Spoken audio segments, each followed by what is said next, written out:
and welcome to another Scots Whay Hae podcast. And today I'm with Jonathon Swinard, the new Artistic Director of Scottish Opera Young Company. Hello, Jonathan. Hello, Alistair. So I think first of all, can you tell us about the Young Company and your role in it? So I took over the Young Company this year. It was formerly known as Connect. The programme has been running for about 10 years. And this is our 11th year. We decided to rebrand, so now known as the Young Company. It's effectively doing the same thing. It's a chance for young classical opera singers or young singers who are interested in opera and the stage to develop their stagecraft, to develop their singing ability, and generally to experience what we do behind the scenes here and star in their own production. So we give them a parallel experience to what our professionals are doing. We give them singing lessons, and we work with them one-to-one and as groups on their movement, on their acting, all building to a production in the Easter holidays. And is that done in this building here, or in the home of Scottish Opera? Yep, we rehearse here in Elmbank in this fantastic building, which used to be part of the ship industry here. Yeah, I knew the building, and when I was going, I said, it can't be that building, is it? Absolutely, yeah. The large marble staircase leads up to our rehearsal room. So the young people really get a sense of what it's like to rehearse in our facilities as well, with our staff. And it's always eye-opening to see how they develop, particularly the new ones who come in. Our age range starts at 17 and goes up into the early 20s. And some singers have been with us for up to 5-6 years. And it's amazing to see how they develop. And then each year a new cohort come in to whom we teach the same skills. So it's a fantastic programme, and it is production based. I mean, our focus is the performance we put on in Easter, but through that we teach all sorts of things about stagecraft, and many of them go on to study singing conservatoire. Many of them also have totally normal jobs. We take people from all backgrounds, so a real cross section of So how do people connect with it? Because I think some people, maybe that would be of real interest to them, but they just maybe don't know how to kind of get involved. Sure. We have two strands, actually. We've got a training strand, so from 14 to 17 year olds. It's called the Gateway strand. It runs on Sunday mornings, and that's free for anybody with an interest in singing and theatre to come and participate in. There's no audition, you just have to apply online, and details are on the website. And then the main company is 17 to early 20s. For that, there's an audition process. We've just finished our auditions actually this year. Had 30 really strong applications from singers across the country who applied and came and did some workshops with us and then sang 2 solo numbers in their audition. So there is an expectation that you've got the confidence to do that. But at the same time, we're there for people who maybe didn't think that this is what they wanted to do, who've maybe sung in choir at school or with Nikos and actually want to do that now on the stage. We're there to give that training. So we're not looking for the finished article. We're looking for people with a passion for theatre. And then, of course, the other way we connect is by people coming to watch our performances. So, and then I guess perhaps that's been a challenge anyways, to get younger people to come and be involved with Scottish opera or any opera. We're very, very lucky. We have a world-class education department here, and they touch students and young people with the wonderful art of opera throughout the country, be that the primary school tour or even our smaller shows that go around to the Highlands and whatnot. This programme, though, is our training programme for people who are interested in actually doing it. And I like to think that we actually have a pretty good cross-section of Scotland and Scotland's talent who come here. And it's really important, particularly for boys. You know, when your voice breaks as a guy, just sort of 13, 14. I thought about that. You might have been singing in choir, and actually there's changing voices at Nikos, and that's a fantastic thing. But it's great to keep guys singing, because in my experience, if they stop around the age of 14, it's hard to get them going again at 18. So that's also part of the motivation behind our Gateway programme, is to give a place for gents who are working out now how their bass or tenor voice works, to experiment with that. And you mentioned theatre there, and I think sometimes when people think of opera, the first thing that brings to mind is the music and the singing, because that's almost, opera singing is the definition in itself. But the theatrical aspects, I think, are really interesting, particularly having seen some of your productions recently. They're really of the highest standard. we are very lucky to have a company of the scale and talent that we have here in Scotland. We attract some wonderful soloists. The other nice thing for our young people is that they feel part of our main company. We had 15 of our ladies singing in the concert performance of Edgar back in October, along with the professional chorus and the professional orchestra, getting a real sense of what it's like. We also actively encourage all our members to go and see our main house productions, of course. because that's an important follow-through for us. But we're very, very blessed up here in Scotland to make opera at this level. Yeah. And this programme is just another part of that. I mean, it sounds like an amazing opportunity. You said that you're all focused to production in Easter, and where does that happen? So we perform in various different venues each year. Our performance of Orfeo this year is happening in Greenock at the Beacon Arts Centre, which is a lovely space, and it's great to be in a proscenium arch theatre. But last year we used galvanisers out near Partick, which was a different experience, like a studio space, black box space. And we like to mix it up a bit, because actually in the business you do perform in different areas and in different challenges and different spaces. So yeah, we get around, as it were. Well, and I think that's really important, because when I started to go to opera and review opera, my thought was it's got a home and it's in Glasgow, it's the Theatre Royal, and I didn't really think of it going outside of that. I mean, I knew National Theatre of Scotland did that kind of thing, but I didn't know that Scottish Opera did, and I soon was, my views changed on that when you have the review shows, which, as you say, go around the Highlands and Islands and the smaller areas in Scotland, the kind of town halls and city halls as well. I've been very lucky because I've musically directed 2 of those touring opera highlight shows, and it really was a blessing. I mean, I've just never had so much fun in my whole life, and taking this wonderful high quality product out to people in the country who wouldn't necessarily have access to it, or would have to travel for hours to get down to Inverness or Aberdeen, which is the 2 northerly venues that we take our main shows to. But it's very important, for a company that receives such a large chunk of funding from the government here, that we don't just focus on the Central Belt. Yeah. And I think the company strikes absolutely the right balance between what we offer in the main cities and what we take to the public. Even in the cities, you take it to places that normally perhaps wouldn't get it. I've seen highlights in Easterhouse, I've seen them in Cumbernauld most recently, and in the south side of Glasgow as well. And I think just taking them to venues where people, I think there's still, for some people,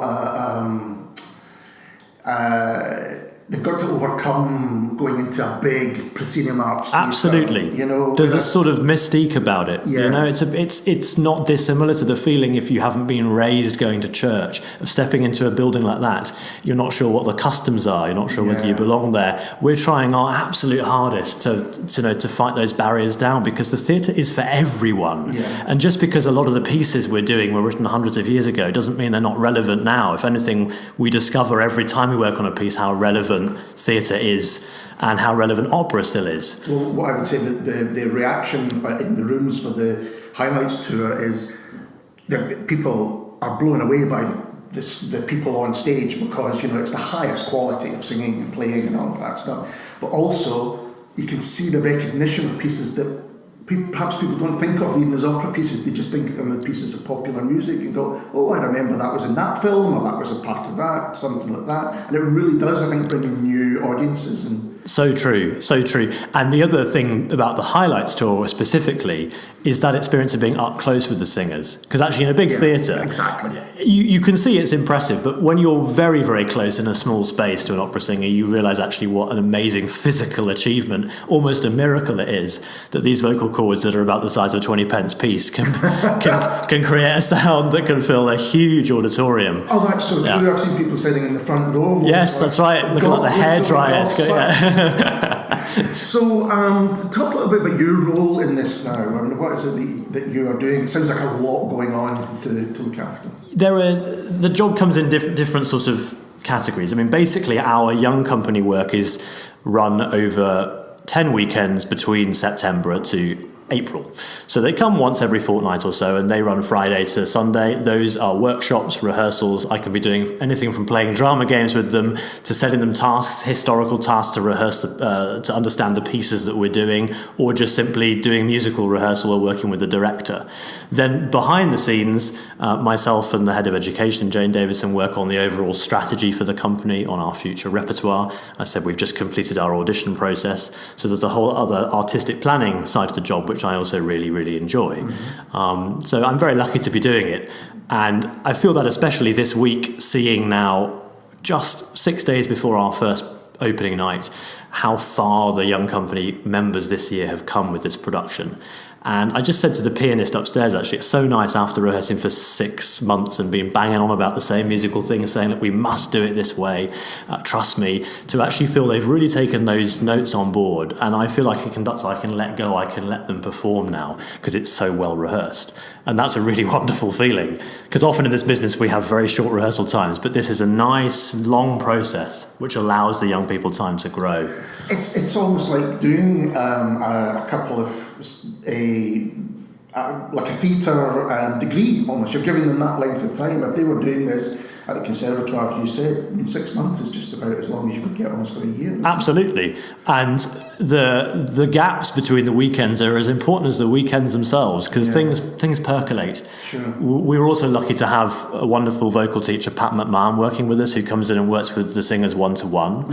And I also meet with them one-to-one through the year and say, look, how is your singing going? How are you finding this year?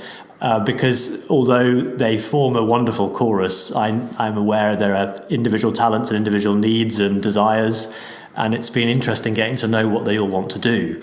And does that change as they learn more? You know, if someone comes in and thinks, well, I think this is what I want to do, and then you offer them something that they maybe hadn't thought of, and then they go, oh, actually, this is the area I want to go. Absolutely. We were very lucky this year. We took a singer this year, a mezzo, who'd done a lot of musical theatre and who was quite sure musical theatre was her thing.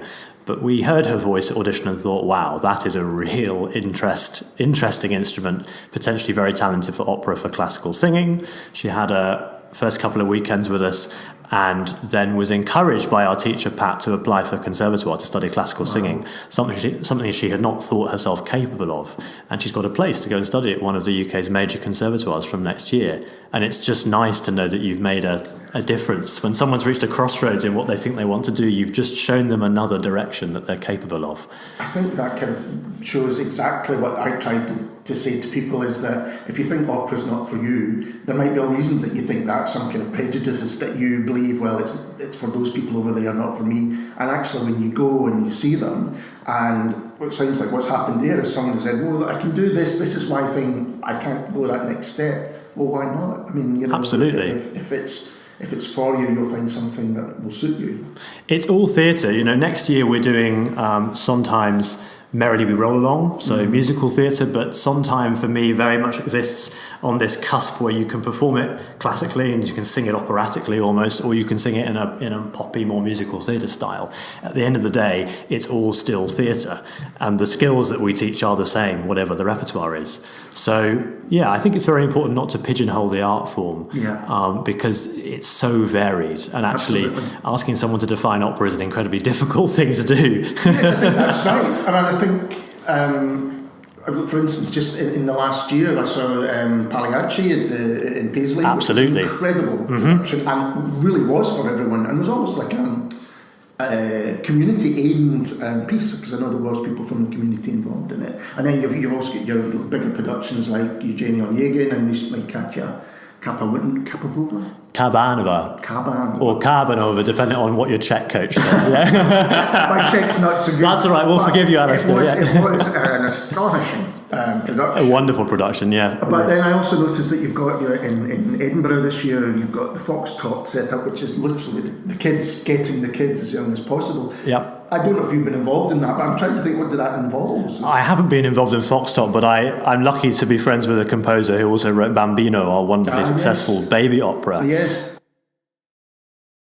And theatre and life, and that starts when life starts. And really interestingly, actually, I think when you catch audiences younger, they often are struck by opera in a way that maybe as a young adult we're not, because in some ways the mind is more open when you're still in school. You know, you're open to all sorts of things. It's only when somebody tells you that opera is not something maybe for you that you start to build a prejudice against it. And until that moment, every young person is as open as anybody else to experiencing the art form. Well, it's like you said, if someone stops singing for whatever reason in their teens, then they might not start up again because those ideas are often formed in the teens when you're preteen. You don't have those kind of worries about what someone might think of me. Not at all. Not at all. It's so true. Yeah. I also noticed that in Edinburgh this year, talking about doing something completely different. This really jumped out at me. A production of Breaking the Waves. Now, for those listening, and there'll be a few because we've reviewed various Scottish films over the years, it's Lars von Trier's Breaking the Waves. Iconic.